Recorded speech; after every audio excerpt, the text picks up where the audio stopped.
Hi friends, welcome to the farm. In this video we're going to share what we did on a busy week on the farm.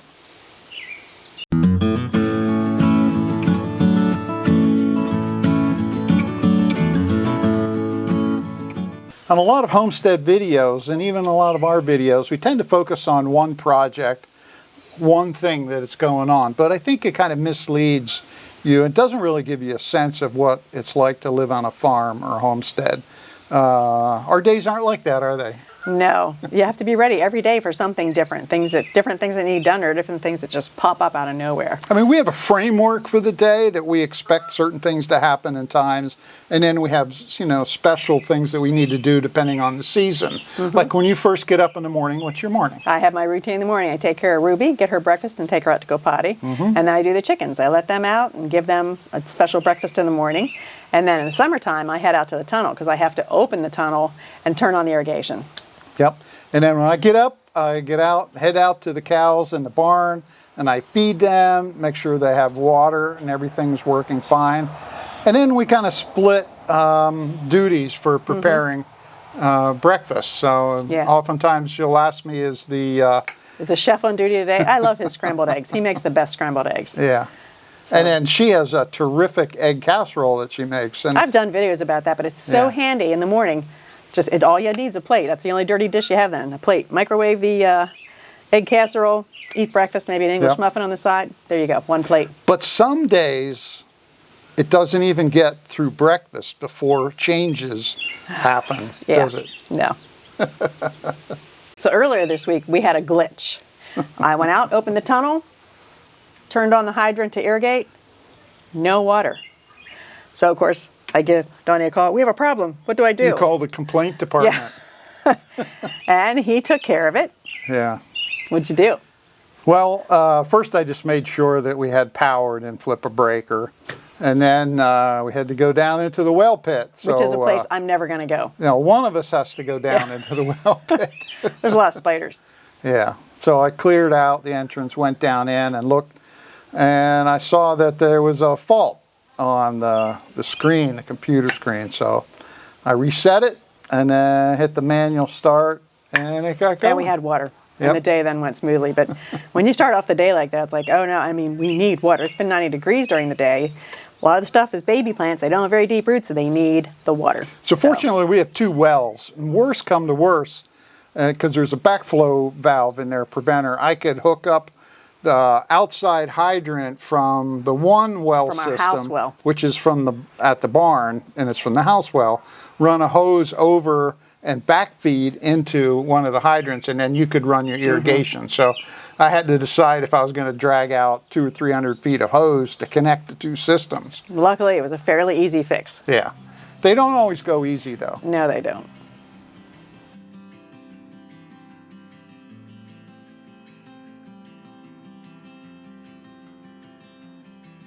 Another thing you had to fix this week was in our pasture we have some trees, and of course we have fences around them so the cows don't destroy the trees. Well, they were wanting some of the branches that were hanging low, and they were reaching for them, and they broke the one fence. Yeah. So he had to go out and fix that. There's 3 trees out there, and they broke the fences on 2 of them. Yeah.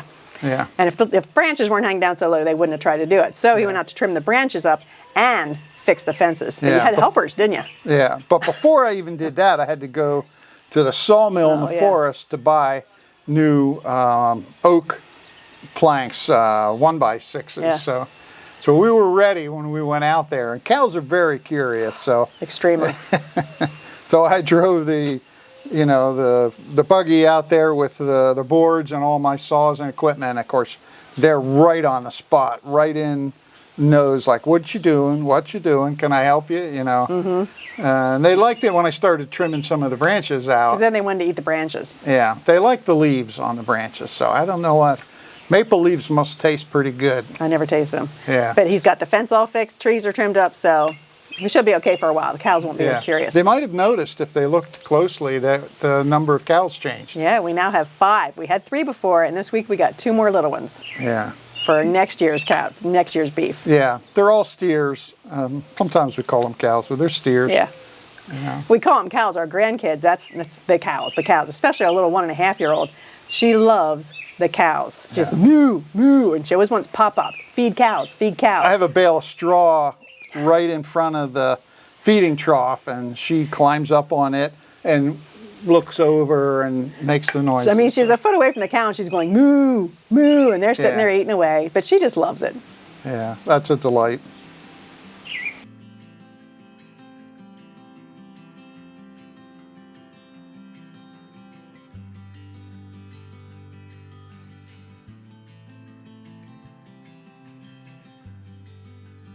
So one different chore I'm doing right now, it's June. I'm picking strawberries every other day. And we don't have quite as many as we have in other years, I think because of the freeze, but also because the rabbits and the birds were after them. So I've had to net them to keep the birds and the rabbits off, and I even have hawk kites flying around. They're really kind of cool. And I think it does kind of deter the birds because it's whipping around crazy. It's usually windy here, so they're flying.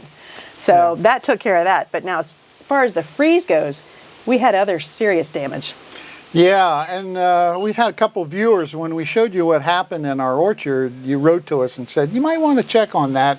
It looks like fire blight. Well, we did some other research, and it turns out because of the freeze damage, it's a trauma blight, they call it, and when you have the fruit that dies and the buds, it leaves an opening, for damage for the fire blight. But it comes in through the trauma that's caused by the freeze. So it's all in the family for the fire blight. It affected mostly pears. The pears, it's affecting the apples a little bit. Yeah, the pears got hit really hard. So we had to go in and trim and do. I was just going to pull them out because the damage got pretty bad. But I'm going to try. We cut out all the damaged areas and took them the other side of the farm. We're going to burn them. And we're watching closely. Now we have had some of the in the apple area, in the area where there were little blossoms and little apples, and they're decaying and falling. Again, that fire blight and that trauma to the tree caused the blight to be able to get in there. So a couple times now we've had to trim them out.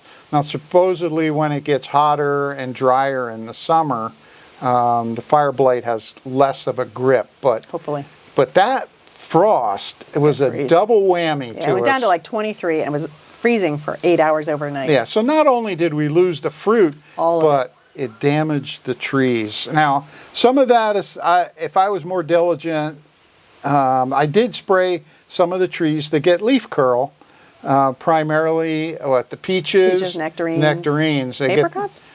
No, just peaches and nectarines. I sprayed them with a copper fungicide. It's organic. Yeah, and that helped them so they don't get the leaf curl. But it turns out I probably should spray the whole orchard because that is also a prevention for the fire blight. If there's a trauma or injury on the tree, then that bacteria is less likely to get into the tree. So we learn more every year. You know, the orchard especially, it's a hard thing to do. But we had no idea. We knew the freeze could damage the fruit. We didn't know there could be long-term effects. So no, I didn't know that it would damage the tree. Yeah, so. That was a lesson learned. Yep. So we had something else exciting happen during the week. I think it was last Sunday. I bought a rake. Now it's a hay rake. It's the one that we pull on the tractor.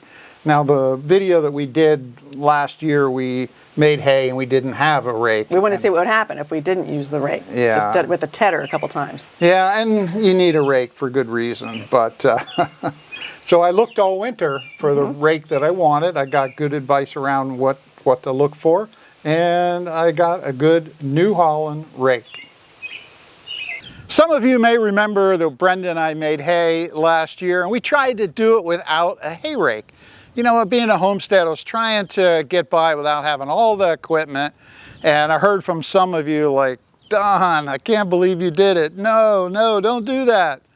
And as it turned out, we didn't get as much hay. So, okay, I went out and bought a local hay rake, a used one, and this is a Holland 258 hay rake. It's 9.5 feet wide, and this has an excellent reputation. They say it's built like a tank. I just have to take care of it. That's why I got the grease gun out here and making sure that we're all greased up and ready to go. We did use it briefly to make some hay, and it works terrific. So I'm really happy with it. It was built when it was Sperry New Holland. That's before Ford bought them. So I think it's mid to late 1980s. So maybe this winter, this will be a winter project. I can sandblast it and repaint it, but really everything is in terrific shape. So I'm anxious to use it more. All the old farmers I spoke to like me said, make sure you get one with a dolly wheel in the front. Some of them connect right to the tractor without this, and you have to pick it up, and it's kind of a pain in the neck. This makes it a lot easier because this turns easy, and you raise it up, down, you just connect it right to your drawbar, the tractor, and you're good to go. So I really like this thing. I'm going to take care of it, and hopefully it's going to get us a lot more hay than we got before.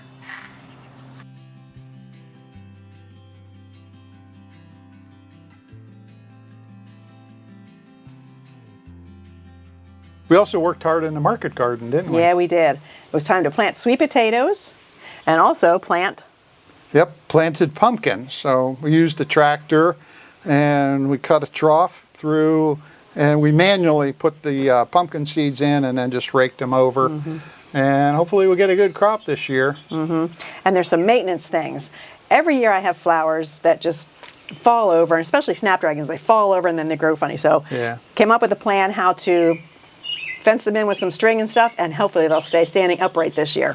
Yeah, you had a couple different methods you used. One was a lightweight one with the fiberglass posts, and then the other a heavier duty one for perennials that are going to be there every year, and they fall over every year.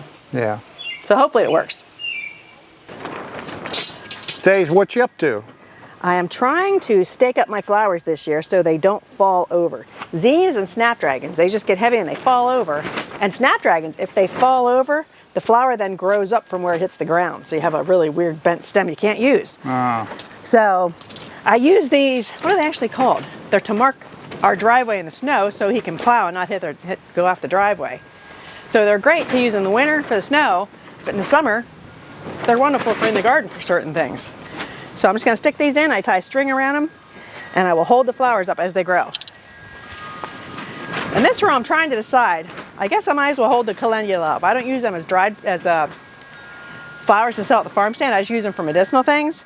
But I might as well hold them up, I guess. I'm not sure. It's a little noisy here in the tunnel today with the wind. Between the plastic flapping and my wind chime chiming. Yeah. I might just do the zinnias for now and see what happens with the calendula.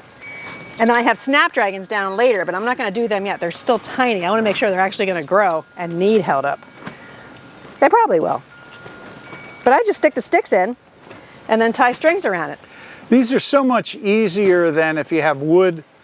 You know, they come in and out very easily. Yeah, you just slide them right in. But they really hold too. Yeah. They are somewhat flexible, so you have to make sure it's tight enough that it's not just going to sag on you. But I did all the other beds already, and they're holding pretty well. Yep. Nice. Yeah, it's going to work pretty good. So that's for temporary and for light duty. Yeah, light things and things that are just an annual. They probably won't be here next year.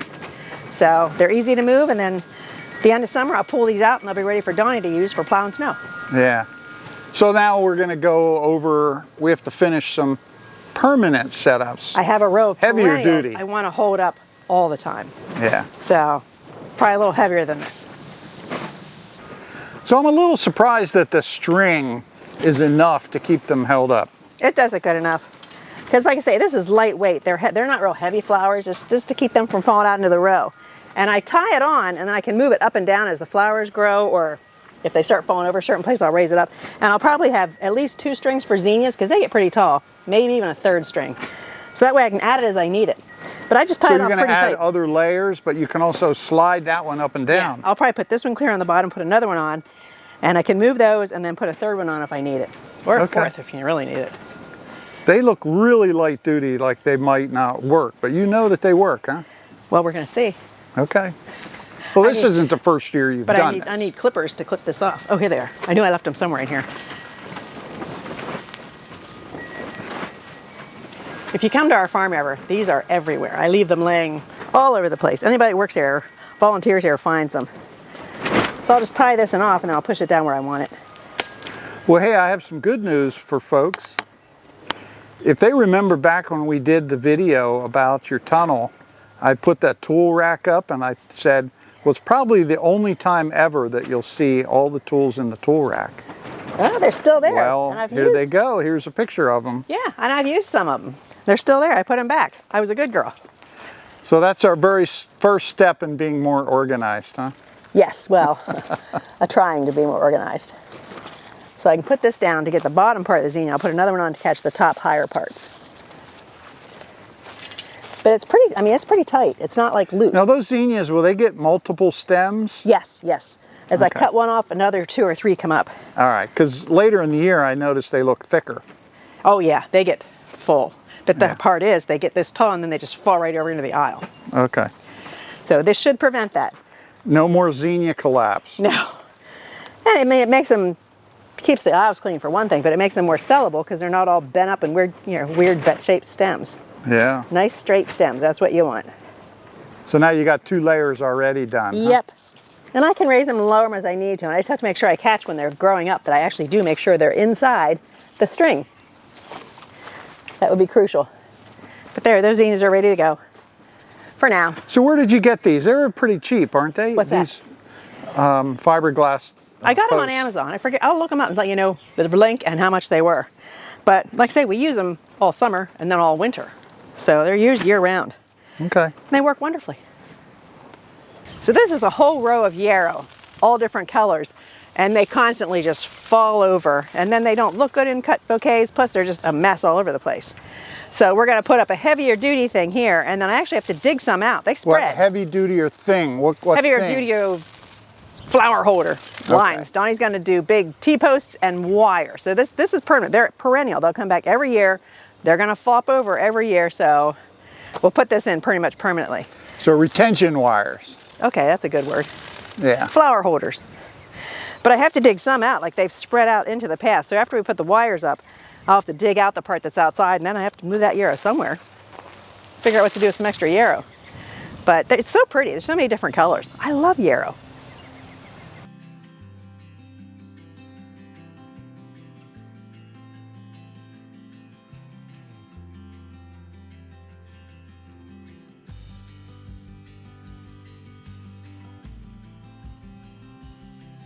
Okay, this is our setup for a more permanent and a stronger deal. So we're going to use T-posts. It'll be driven in with the post driver.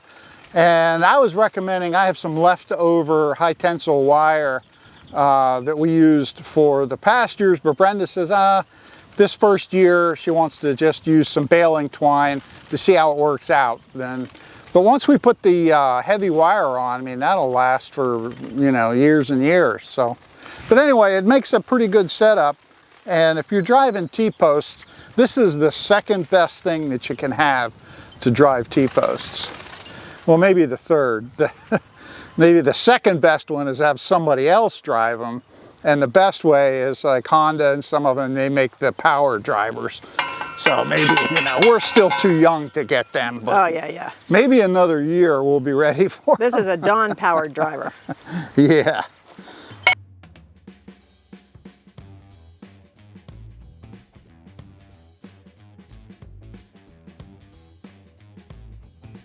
So another thing in the garden was I had to get the asparagus ready for the rest of the summer. It's done being harvested.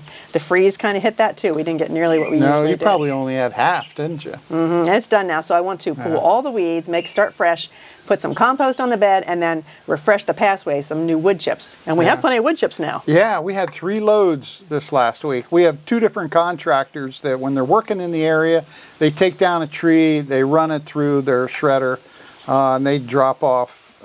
They can come and go as they please. We have a place for them to drop it off. But I try to keep it organized and all the chips pushed to the side to make sure they have plenty of room, and they know that we want more and more chips. So I worked around a lot of the trails and put more in, and I did about half of the garden, and I need to... There's a couple more spots, but it's starting to look good. So. And I've been working on some of the main pathways down the rows, but there's a couple more I want to refresh. But the wood chips really do keep the weeds down the pathway. We're trying to get everything ready for, in 2 weeks, so we're going to do... Hopefully do a full garden tour.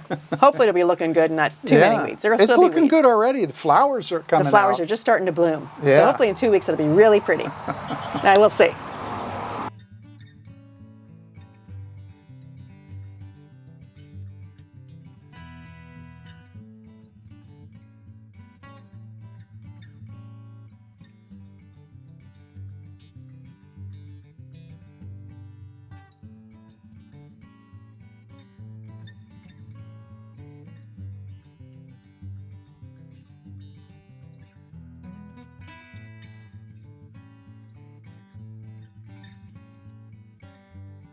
under the category of unexpected things, we had a bee swarm this week. Yeah. Actually, we're a little surprised because last year we had 5, and that was by this time last year. So this is the first one we know. And our daughter walks by the bees almost every day. So sure enough, we got a text from her. You have a swarm. And fortunately, it was in a great place. It was easy to capture, all on one branch that we didn't have to remove from the tree.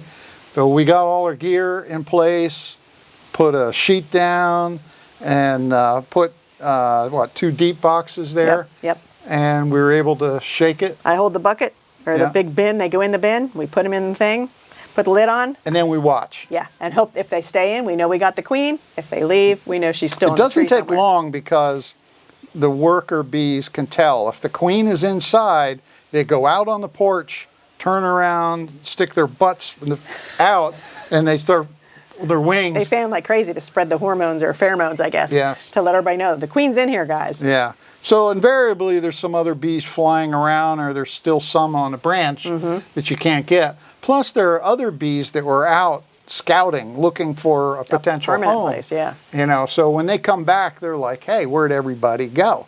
But with that pheromone going out, they know, oh, they're right down in that box. So we let them all gather, and by the time the sun's just going down, they're all inside, and it's quieted down. So we tuck a towel in at the bottom, and then we carefully move them. Carefully. And it's only about 20 feet or so to the hive. And so it's getting dark, and they're going to stay there overnight. And then we put some branches in front of the entrance. So when they come out in the morning, they kind of reorient because where are we at? And so they change their dials and configuration of how to zoom in to their new home. And that seems to work. The bees' GPS system is amazing. They just know. Yeah, because there's 8 boxes out there, and they're all fairly close, like which one is home. So, yeah, it's amazing. So we have 8 hives. We lost 1 hive last winter. We had some mice get in and damage, and we got the mouse out pretty quickly, but it did a little damage down below, and they made it through the winter. They just weren't very strong, and they couldn't carry through. So it's good to get 1 swarm. We replaced that hive. Yeah. So we're back up to 8. And hopefully that's it. We just were in them then later. Later in the week we were in there and just checked them all over, and it's looking pretty good. They are. I hope we get a lot of honey this year. Yeah, definitely.